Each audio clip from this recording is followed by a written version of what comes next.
Welcome in and welcome back, everybody, to Sports Profit TV. I am Cooper at the Sports Profit, and with me, as always, is my co-host Garrett at Just Some Footy on Twitter. We are back for what I think is match week 18 of the MLS season. It is episode 18, so that's what we're going to go with. Just a quick recap of the last couple of weeks. We've been hovering around the break-even mark the last 2 weeks, give or take a little bit of juice. But the good news is I personally am super excited about this match week specifically because we don't have to contend with Wednesday matches. So no midweek matches to worry about and much less guesswork as far as, well, who's going to play on Wednesday and who's going to play on Saturday and, what's the rest going to look like, all that good stuff that we don't have to try to predict. Just one more element that makes, hopefully less variance across the board when you don't have to worry about that stuff. But real quick, let me go ahead and talk about our sponsor, who is, of course, BetUS. They've sponsored the show the entire season so far, about halfway through the season. So very thankful for them and what they do. They are offering a nice deposit bonus at the moment. Once we get the show uploaded, I'll drop the link to that deposit bonus in the description of this video. And if you're watching not live, you will probably be seeing it right now in the description of this video. But we got a lot to cover and a lot of good stuff to talk about. How we doing, Garrett? Good, man. Yeah, 56% of the way through the season to be exact. So we have crossed the halfway mark. And honestly, these past 2 weeks, I can't complain about breaking even considering all the international play. It's always tougher when you have a league that stays active when international windows come around, especially MLS, who has a ton of guys in the CONCACAF nations, but then also more and more every year getting over into bringing that European talent over. So they all go on international play as well. So it's definitely tougher. These last 2 weeks will probably be the toughest of the season, only because, like I've stated, I think last show, you've got the 2 windows back to back for CONCACAF specifically. Right. So that's just guys away from their teams for a long time. So yeah, but we have persevered through it, and I think to get out of such a hard window to cap to get out break even last 2 shows roughly, considering what we've done already this season, I think I have to be pleased with that. Yeah, like I said, I mean, we're roughly, give or take 18, 19 weeks into the season, depending on how you want to count the midweek matches. And is that one match week? Is that a whole new match week? Some people count them different than others, but we've only got like 2 or 3 like legit, like we went 1-4 this week, or there's only been a small handful of losing weeks. So if you've been riding us, during the season from start to where we are now, it's been nice. It's been really solid. So we'll look to keep that going.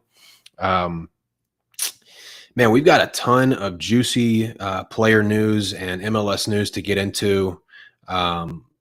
We are nearing that transfer window where players are going to start coming in and joining their new teams. So a lot of stuff. Coaching changes are happening. Deals are getting done officially. They're getting the final stamp on them, and it's exciting because now that Messi has come over, we're starting to see some bigger names than usual linked with the league already. That Messi effect is starting to kind of take effect, and it is exciting. But first on the dock here, Pukki, formerly at Norwich City, spent a year in the Premier League with him. It's funny because I remember when Norwich was in the Prem 2 seasons ago, he was almost the only guy that was scoring goals for him. So it was kind of funny. Even then, he wasn't scoring a lot. Pukki is like that stereotypical championship striker. He has been awesome when they're in the championship and has disappeared when they're in the Premier League. Right. I think I heard this, so I don't have the numbers in front of me. I think he's the all-time leading goal scorer for the Finland national team. I believe that's correct. Yeah. Yeah, so quality guy. He's kind of getting up there in years, but probably still a positive move for Minnesota, right? Yeah, I'll try to get through these quick. This is a typical Minnesota move. Overpaying for a 9 when they probably could have gotten a better player for the same money somewhere else if they just scouted a little more. I don't know what else to say about it. Like Pookie's 33, 34. Yeah. I don't see him setting the world on fire by any means. That team is still going to be built around and ran through Reynoso as long as he's there. But this is just for me, a typical Minnesota United move, bringing in a 9 that is just okay when they should be trying to really swing for the fences on a 9, because that's what this team has missed predominantly for most of their existence. Yeah, I can see that. It does feel like a Minnesota move, like you said. Now that they've got Reynosa back, somebody to pull the strings and provide service, it could be a nice little combination. But I definitely see where you're coming from. This isn't the most shrewdest of moves, I guess you could put it. It's not like they went out and got somebody in a lower division that maybe a higher value for the dollar spent there. He does get to join his Finnish teammate Lod, though. So That's right. Yeah, who's could have injured. some instant chemistry there. Whenever Lod can get on the field, he's gonna miss. He's still missing time. So Right on. Okay, so covered that, and now let's talk about this situation. Very interesting. DC United, obviously Wayne Rooney, the head guy there, Premier League legend. Reportedly, DC United is in talks with former Premier League and Everton star Gylfi Sigurdsson. I think he's only 32. So the position he's between Pookie and him. One of them's 34, one of them's 33. I think Pookie's 34 and Sigurdsson's 33. Okay, so the position he plays, he's probably still got some good soccer left in him. Obviously, that's not the topic of conversation. That's not why this is big news.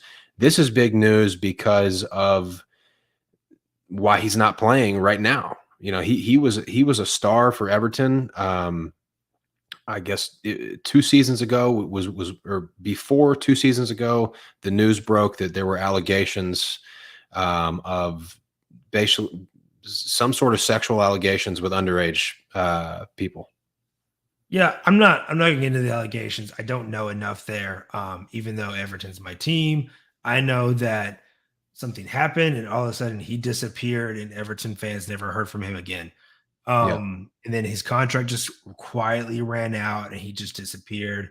Went inactive on social media, all that stuff, just kind of seemed like he was waiting out a storm. It is important to note that DC United have also hired an investigative firm to kind of look into his past to make sure everything's good to go. Mm-hmm. I do know like the prosecutor dropped whatever was being charged. So like he was never actually went to court or convicted of anything. I think it's important to note too. Yeah. The reason why this is important for me is because Lewis O'Brien's loan only goes to July 16th. There are English clubs looking at him. And so I do wonder if this is an O'Brien replacement if DC United cannot keep him. So that's what got my brain thinking about all of this when it was reported that Sigurdsson was in DC talking. Sigurdsson and Wayne Rooney were teammates at Everton when Rooney came back to Everton for the Swan Song. So Rooney knows him. He has not played professional soccer since summer of 2022 when his contract ran out with Everton. So I just don't know what this looks like. This just tells me that maybe DC is concerned that they can't keep O'Brien, which would be a big blow for them. I think he's been really, really good for them since coming over. Yeah, but still, even if they can't hang on to O'Brien, this is probably an upgrade, right? You think, but having not played a year and being 33, like it's not like this dude hasn't played a year and he's still got young legs. Yeah. he can play the 10. He can sometimes play the wing, but he's not going to give you the mileage that you're going to get out of your typical winger. Set piece specialist. So for me, it's a downgrade from O'Brien, which is obviously not good. But DC United does see him as a potential cheap addition, considering he hasn't played in a year, considering it doesn't seem like he has a lot of interest in Europe. So I think this looks like if everything checks out by the firm, I think DC just sees this as a value play, being able to get Sigurdsson on the cheap. Yeah, that makes sense. And the only reason I bring up the allegations at all is because you hope, optimistically as an MLS fan, and we want to see good players in our league, and you would hope that things have been cleared up, and we'll just have to wait and see. On that, I'm sure if there's any issues, he's not going to end up playing anywhere. But all right, moving on. I don't know what the straw that broke the camel's back on this situation here in Toronto was, but whatever it was that happened, Bob Bradley has finally been sacked at Toronto FC. You've got to think it had something to do with Insigne and Bernardeschi. I mean, there have been more than rumblings pretty much all season. There have been audible, reports from these guys basically clashing with Bob Bradley. So he's gone. So ownership apparently sided with their stars on the field in this situation. I think it also has something to do with that you're only better in the East, that you're only better than Inter Miami. Like, that's the only team that you're above. You're sitting 14th in the East, way out of the playoff hunt. And you don't have any flexibility to bring in additions. That team is built terribly. Like, I'm not going to put it all on Bob. I think Bob's personality can rub people the wrong way. I think having Michael there as the captain kind of hamstrings Michael, in the sense of, it's been reported like players don't talk to Michael because he's like an assistant coach. Like, he's just going to talk to Bob about what's going on. Mm-hmm. And so that doesn't create a great atmosphere, but also the team's just terribly built. It's just like, I'm not sure who you bring in who can salvage this season. I do think you probably see a morale bump just because Bob's not there, and obviously Bob was clashing heads with multiple players.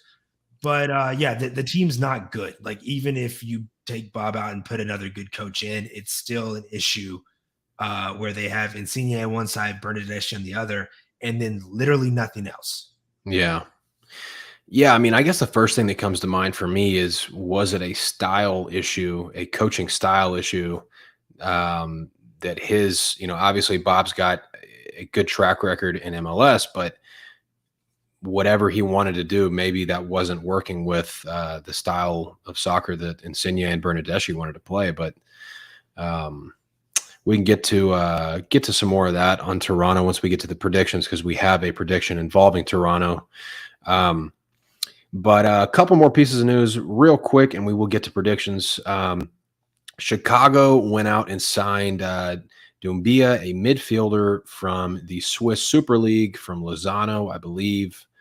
And then the Timbers go and get Araujo, some defensive help, which they desperately needed, obviously.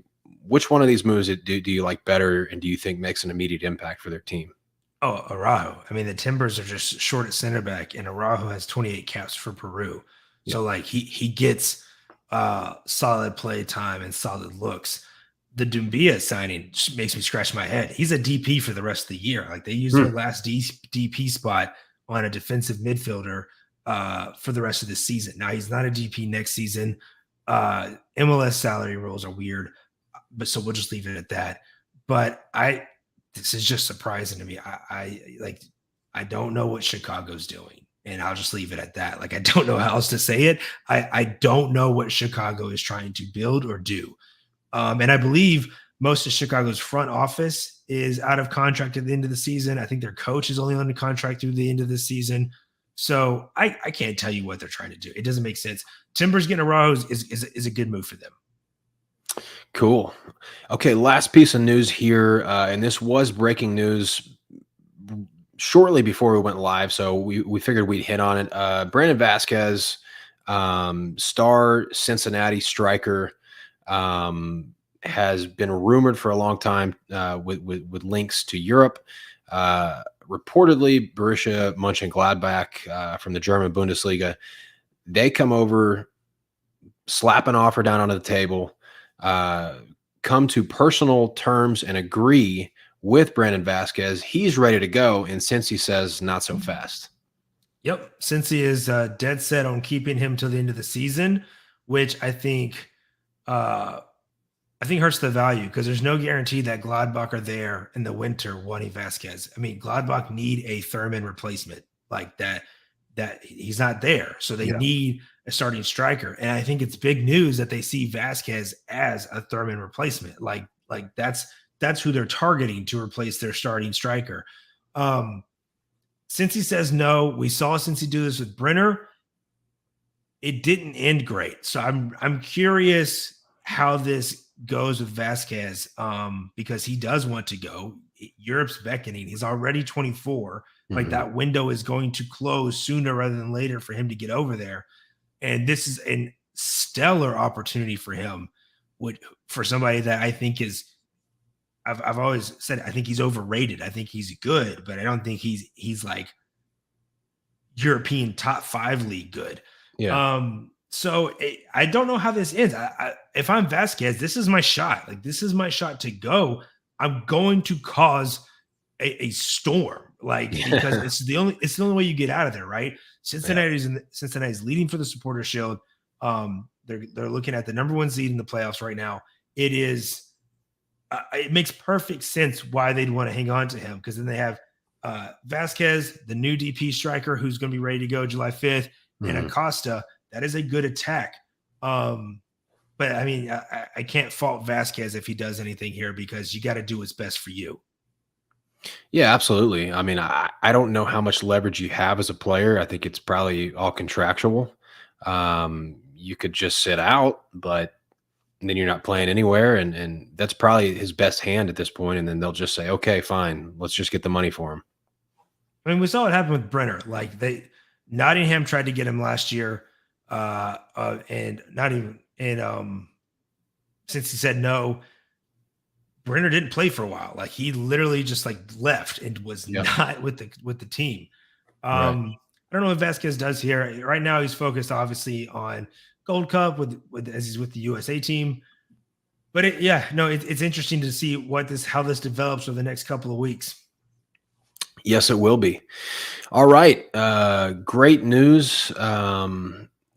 This week, a bunch of really good nuggets there. So glad we covered those. Let's get on to predictions for match week 18. Got some great spots. I love the board. I think you feel the same way about it. We just talked about Bob Bradley. He's out at Toronto. So let's just segue right into the Toronto game. You got to play for us on that one. Yep. I am going to take Toronto team total over 1.5 versus RSL at plus money. So you got the U17 coach taking over in the interim, facing an RSL team on the road. RSL is actually the best road team in the MLS. But they have the 6th worst road expected goals against. That's 1.69 a game. Yep. They only have an expected road points, how many points they would earn on the road, of just under 9. That's also 6th worst in the league, but they've won the most road points in the league at 17. So for me, they are just wildly overachieving when they travel right now. Toronto's expected goals at home is only 1.3, not great. They're missing pieces with Sean Johnson, Richard Larea, and some others who are with the Canadian side. So for me, Toronto has to score 2 at least to win this because of how good RSL's looked on the road, even though I think we're due for a little regression there. But I don't like to back Toronto to win here. So I'm still getting plus money for a play I think they have to hit for them to win. I don't have to sweat the draw. Toronto has drawn half of their games this season in MLS. That's also just wild to me. So I'm going to take the team total over 1.5 here, plus money. and hope that we start to see some of that regression from RSL. Plus, I'm getting the coach bump. Like I said, I think with Bob out, you at least get a morale bump, and we'll see. I stand by what I said. This team is not put together well, but they're in a nice spot here versus RSL, where I think we could see some slip up. So I will fade RSL here. Now RSL's a team I will like once the window opens and these new additions they've had come in, but they're not there yet. So at plus money, I'm going to ride Toronto team total here. Yeah. I think, we talk about riding the waves throughout the course of a season, and sometimes potentially getting ahead of those waves before they start. I think this is one of those situations. I think the morale bump is maybe can't even be overstated, because if you've seen this Toronto team play in the last 4 or 5 weeks, you've seen a lot of, I don't know about eye rolling, but just kind of like, slumping shoulders and just, not running fast, finishing their runs and stuff like that. There was obviously an issue between coach and player, or between players and players, whatever it is. It was obvious on the field. You could see it, that they didn't have the energy that they need. So I think the morale boost is a huge deal here. And I think Bernadeschi and Insigne alone are talented enough. If they are firing on all cylinders and they're getting after it, they can get this done. I like the price. And I'm also cool with the RSL fade, because I agree RSL's been overperforming, and they haven't been good defensively the whole year. So it's not like we're needing them to all of a sudden be bad defensively. They've pretty much been bad defensively this season. So I like it. All right. For my first play of the show, I'm going to go with LAFC. Draw no bet here. This is a road game. They're going to Dallas. They had the post CONCACAF Champions League slump, obviously. They got shellacked on the road against Houston, and then they lost at home against Houston. And then international break comes along, and they dealt with a lot of absentees. But that's to be expected. The Champions League slump is basically to be expected with any team. They've had adequate time to kind of reassess and get their feet back underneath them here. And they've also got, Tillman, Buanga, Bogish, and plus Chiellini will also be available, which is good because Aaron Long is still called up with the United States national team. So it'll be nice to have Chiellini back there at center back if they need him. So look, I'm basically trusting LAFC to be LAFC here. They're still number 1 in the league in expected goals and number 2 in expected goals allowed. So these guys are almost best in every single analytical category in Major League Soccer. They dealt with the slump. They're back. They should be firing mostly on all cylinders here. And the biggest part of this play, this is really a fade on Dallas. I don't like this Dallas team. I don't like the way that they play tactically. I'm not a fan of their coach, Nico Estevez. He's super, super conservative to a point where if the game is tied with 30 minutes left, you almost know that they're going to have a chance to concede and lose the game and then have to chase the game again, because he's so conservative. It bites them in the rear constantly. Analytically, they're not much better. Dallas is 26th of 29 in expected goal production at home. That's 1 spot worse than Inter Miami, which is crazy to think about. They're 1 spot worse in expected goal production than Miami, who's the worst team in the league right now. Areola's hurt. Ferreira is up with the United States national team. To me, this is a spot. I'm getting a draw no bet. Potentially could draw here, but LAFC is just, they've got the class. I mean, they're the better team. They're done with Champions League. Dallas is going to be shorthanded. I think that this is at worst a push. I'm going to throw a wild stat at you. Okay. My boy, Nick Borman, tweeted out that there have been 279 MLS matches played this season. There have only been 7 instances of a road favorite. Those 7 games against the spread, those teams are 1-6. Oof. By the way, LAFC has been favored 4 times on the road. This is, yeah, man. I mean, this LAFC team has won 2 times in their last 9 matches. I get it. Fading Dallas without Jesus feels like money. I think my draw senses were tingling here. I think this is just an ugly game, and it is hard to just deny that home field advantage, right? Like we talk about it. Yeah. The books have only had 7 road favorites all season long. So, that should tell you what it takes to be a favorite on the road, like the situation it takes. So I think it is warranted here for LAFC. My gut says you push. I do not see Dallas getting all 3 points, though. Like, I don't see how Dallas win without Jesus running the line, especially with Areola hurt. So, yeah, this is just a really interesting play given the situation, given that just mind-boggling stat I read earlier in the week. Right. Draw sense is tingling a little bit here, but I think you're on the right side. Like, if that makes sense. Like, if I had to pick a side, definitely draw no bet for the road favorite. Like, the fact that you can get that, great.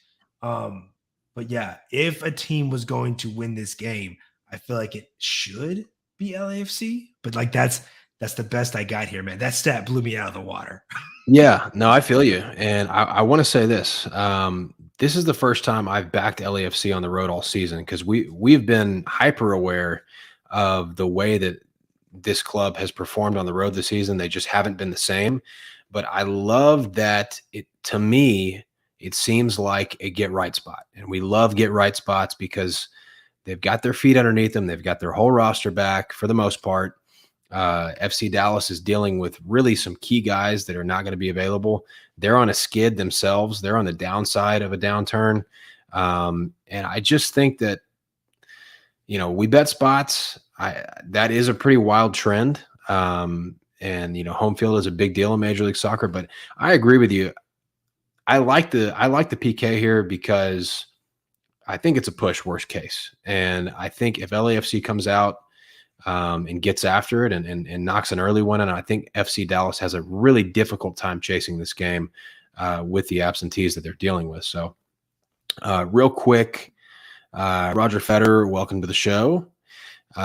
Yes, we do have thoughts on Cincy and New England. We have an official play for that here in a little bit.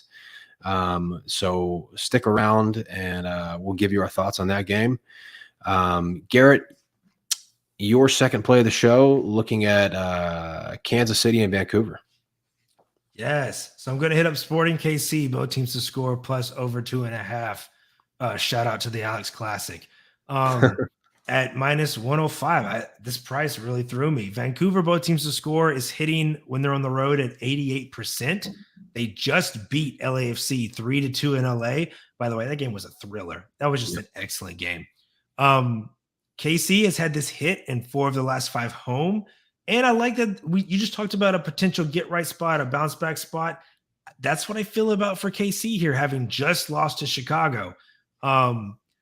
The expected goals against, those analytics, they're not there for this play. This is strictly a gut play based on the matchup. Something that I'm really watching for is Ryan Gauld was used as a wing back versus LAFC and just turned in a 2-assist, 1-goal game. So it looked like it worked really well. I'm just curious if Vancouver sticks with that. It would be interesting. Gauld is super talented. I think Vancouver is good. I like them to score here. I think you get 1-1. I think it comes down to who wins this game with a second, right? I think this feels like a 2-1 scenario, maybe a 2-2. But I need one of these guys to get the second, and I don't have a strong lean on who could do that. I think this game is pretty up for grabs, which is interesting because I think Sporting KC is a pretty large favorite here at minus 106 compared to plus 271 for Vancouver, just what I'm looking at a glance. So, yeah, I like goals here. Both teams to score over 2.5 at a lovely minus 105. Yeah. I took both teams to score live at halftime last week with Chicago and Sporting Kansas City. Um, I felt like I really had my thumb on the pulse of that game. I felt good about the read. Chicago scored an early goal right out the gates, and then Sporting Kansas City had all the possession for the rest of the game, and they had some pretty decent chances at home too, which they've historically played really well there. And they just Sporting Kansas City'd it up. Like they just did what they've been doing to us. And it's just kind of a weird team this year. But I do like the spot as well. I liked it. I like the way Vancouver plays on the road. You got to feel like it's going to be an open game, which again, that's basically how we look at these games. We can't put the ball in the goal for the players. They've got to do it for us. But yeah, I like it. I like the spot. I absolutely agree that Sporting Kansas City is going to want to make a statement and come out with some fire in their bellies and have a good showing here. But with that being said, I don't think they can keep Vancouver out either, because Vancouver is elite as far as Vancouver's legit. Like yeah. Vancouver doesn't need to do anything else to show you that they're legit. No, they are. They're legit. Definitely agree. All righty. Like that play as well. Really good slate. Like I said, this is a really fun slate this weekend. Hopefully it treats us well. My second play and our fourth play of the show, I'm going to Cincinnati and New England here. And I'm kind of starting to get a little feel for the unders. I don't want to become an under guy. Don't get me wrong by any means. They're not fun. I'll tell you that. I can't even watch the first half sometimes. I just like go water the plants or something and come back and check the second half. But I think this is an under game. Cincinnati and the Revs under 2.75. I also wouldn't be surprised if this number moved down and closed around 2.5. We saw that last week with our under on Seattle and Orlando. We gave it out at under 2.75, and it closed juiced to the under 2.5. So nice closing line value there. We've pretty much consistently provided good closing line value to anybody that tunes into the show on Tuesday. But yeah, so Cincinnati, they've got more 1-0 wins at home than anybody else in Major League Soccer. So it's just the style of soccer that they've been playing this year. Brenner obviously is long gone, so he's not even a part of the attacking equation anymore. Vasquez is up with the United States men's national team. So really it's Acosta and their backup strikers right now. So even more of a reason to think, like, if this game was 1-1, maybe not going to be as aggressive and maybe a little bit more settling for a draw type vibe if it got to that point. And then obviously New England comes into the equation as well. New England's got 33 goals this year, and they've only got 9 road goals. So only 9 of their 33 goals have come on the road. They've been shut out 3 times on the road this season out of their 9 road games. So, I think that just speaks to the way that New England approaches road games. And I think they will have respect for Cincinnati in that venue. It's an electric place to play. It's a big time home atmosphere in Major League Soccer. Cincinnati, I think, is still sitting atop the standings in the East right now. So this is a big time matchup. And again, with the pieces missing for Cincinnati, and with the tendencies of play here for the Revolution, I think this one would have a really hard time getting over, to be honest with you. I think it stays under. So here's my only concern with this game. I agree with you, the under, if Cincy had its full defense. Miazga is with the United States national team. Mascara, their other great center back, was only in the first international window, came back and was not healthy, did not play last game, and that led to DC United smoking Cincy 3-0. That back line was atrocious. Now you've got Ian Murphy, one of the backup center backs, suspended. So you need Mascara to be in this game. Otherwise, I don't want this. I want to get away from this game entirely. Because Petrovic is going to do Petrovic things and really force Cincinnati to work extremely hard to find the net. I worry about what the Revolution are going to do to Cincinnati if that back line is as shaky as it was versus DC. If you get Mascara in, I'm okay because now you have a leader in that back line. But he's listed as questionable right now. I don't have a lean one way or the other if he's going to be in or not. So that's when this might be a wait and see. However, like you said, I think if you wait and see, you don't get this good of a line, might be a chance to, if the price comes out right, where you might get a chance to hedge out and maybe just eat a little juice if it doesn't line up the way you want. That's how I would protect myself here if the lineups come out and Mascara is missing from that back line. Yeah, I'm cool with that, and those are good points you make there. Obviously, really important. The backline health. You don't want to be on your third and fourth string center back. So I'm totally fine with keeping an eye on the Mascara situation on the injury report. I hadn't read that, so that's another reason we do the show. It's sometimes, very often actually, I get information from Garrett that I hadn't seen otherwise, and it's still early in the week, so sometimes that information is not available. But I'm definitely going to say I'm going to tag this one with a wait and see. I haven't locked this one in personally yet, so I'm going to go ahead and wait and see. I would suggest you do the same. Keep an eye on the injury report. We want Mascara healthy and playing on Saturday for Cincinnati. All right, last play of the show here, Garrett. Man, this should be a fun one. In the bins, going to Atlanta, Georgia. Yeah, so I'm grabbing the only game on Sunday with Atlanta, both teams to score plus over 2.5 at a lovely -115 right now, considering who's playing. Atlanta, both teams to score is hitting when they're in the bins at 80%. It's the best home both teams to score percentage in the league. Wow. Philly, both teams to score when they're road is surprisingly 67% for a pretty good defense. The big thing for me here is there's no Andre Blake to bail Philly out. He is on a pretty strong Jamaican side here in Gold Cup for CONCACAF. And this is hit in Philly's last 5 games in all comps when they're on the road. And then if I look for Atlanta, this is hitting their last 6 of 7 at home in all comps. And I'm always down to fade this Atlanta midfield, backline, and keeper. Like that's just a bad defense. They don't stop much at all. And I think they're going to have to score multiple to get something here. I like them to be able to score multiple with Blake not back there to bail Philly out. And so, yeah, this line actually surprised me a little bit given the matchup and the extra day of rest for everyone. If it wasn't Philly and another team, this would have probably been multiple units. Yeah, this Atlanta team, you can't say that they're not fun because they have scored more goals than anybody else in Major League Soccer. No, I'm sorry, they're tied with St. Louis City. Both of them have scored 37 goals this season, but Atlanta's conceded 35 goals. So probably a playoff team. This is a team you want in the playoffs. You want the Mercedes-Benz Stadium hosting playoff games with 80,000. It doesn't get much more fun than that.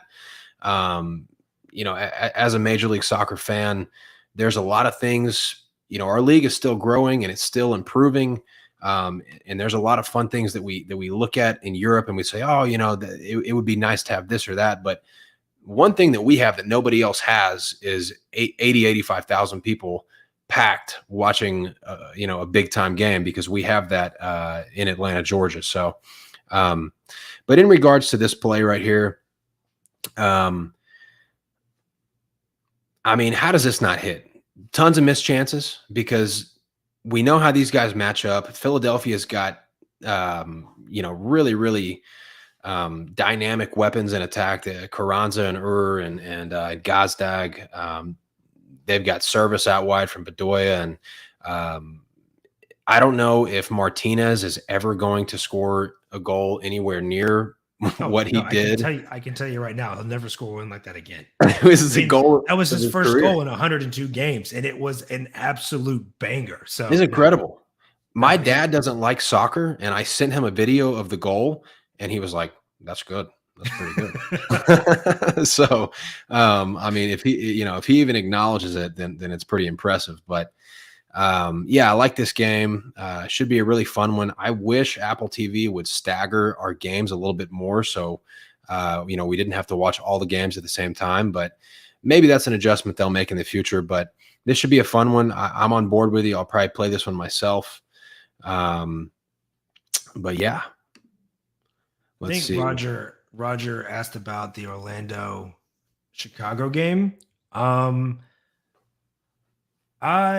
This is Chicago's third straight road game. They've had a week off here, but third straight game on the road. That's quite a bit of travel. I like Orlando there. I don't know if I'm going to settle on Orlando there as an actual play. I will have more plays for this weekend. So if you follow our handles, you can get them there.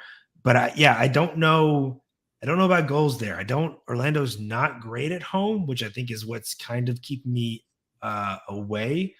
But I don't love the Chicago side. So for me, that game could go a lot of different ways. And when I have that many outs, so to speak, of how a game could go, I tend to just stay away. So I'm still chewing on that one, leaning Orlando, but unsure about goals. Chicago give up chances, and they have kind of morphed into a team that is going to create some chances, but they're going to concede chances as well. And Orlando is pretty stout defensively, the way that they play at home. So I agree with you. I lean towards Orlando to win as a home favorite there as well. There is no reason why Orlando should not start Maguire the rest of this season. They will not draft a better 9. He's already getting Europe looks. Like it's feels like a similar story to Matt Turner. Matt Turner went undrafted, of course. But Maguire just has a nose for goals. And as a striker, that's your best attribute. It doesn't matter what else you do if you can have a nose for goal. Maguire's a super drafts guy, right? Mm-hmm. Yeah. And so, I mean, how often do MLS super draft guys end up in Europe? So that's the thing. Like most of these guys are found at academies early, and like they don't even make it to college, right? They're brought up in the youth system early on. So he's an interesting story. But the dude just scores for this team, man. And I think he's a much better fit than their DP Kara. So I expect to see Maguire starting as long as he's healthy from here on out. When Maguire starts, you can usually get his anytime goal scoring number pretty good, for at least for right now. So right on. Well, it was a great show. Really enjoyed it as always, Garrett. And 5 official show plays, 3 from Garrett, 2 from me. Like I said when we started the show, kind of break even the last couple of weeks. So let's get back on track with a nice winning week this weekend. And we appreciate everybody tuning in. We will be back next week at Tuesday. Like always, Garrett, anything? No, as always, best of luck to whatever you're on this weekend. And we'll catch you next time. Thanks for tuning in. See y'all next week.